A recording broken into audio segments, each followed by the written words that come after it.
Band of Brothers came down on me like an atom bomb. I had never heard of the book, never even heard of it on TV until a friend of mine, a World War II buff, came over to my house one day. I had all this World War II memorabilia from my dad around the house, which my friend knew about. He asked, "Was your dad in Easy Company in World War II?" "I don't know what company he was in," I said. "All I know is that he was the 506th PIR 101st Airborne." "So far so good," he said. "Was your dad's name Albert?" "Yeah." "Was he born in Philadelphia?" "Yeah." "Buddy, you better come over to my house and watch this thing on HBO," he said. "I think it's about your dad." So I went over and things started to click.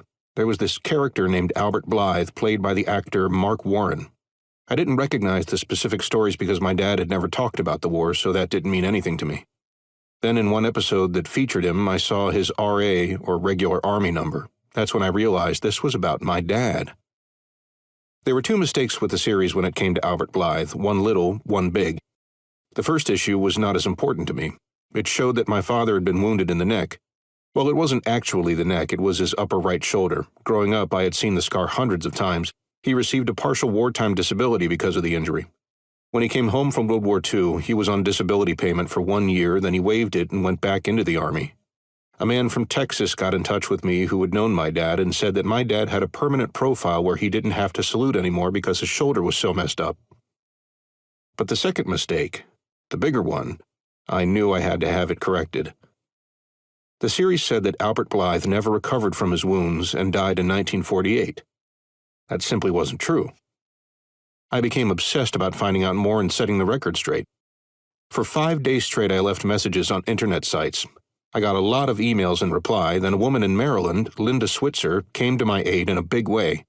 She helped me get word out even more, and soon I actually received emails from Tom Hanks and Steven Spielberg apologizing for the oversight. It seems that Bill Grenier and Babe Heffron had sworn up and down that they attended my dad's funeral in 1948. I have the utmost respect for those guys, and I can see how that made sense to them. The last thing they knew about Albert Blythe was that he had been seriously wounded somewhere near the face, head, or neck area near Carentan. They never saw him alive again, but it must have been another Albert Blythe's funeral they went to. There are a few of them out there, for instance. I have a cousin named Albert Blythe.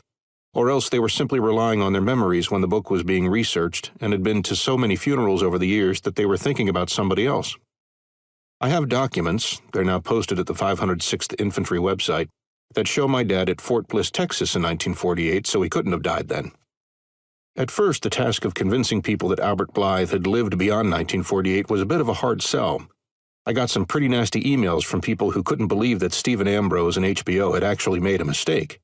They felt simply that because my last name was Blythe, I was jumping on the Band of Brothers bandwagon and wanted attention for myself. One person who had done a lot of research into Easy Company and has a pretty well-known name in these circles basically called me a liar.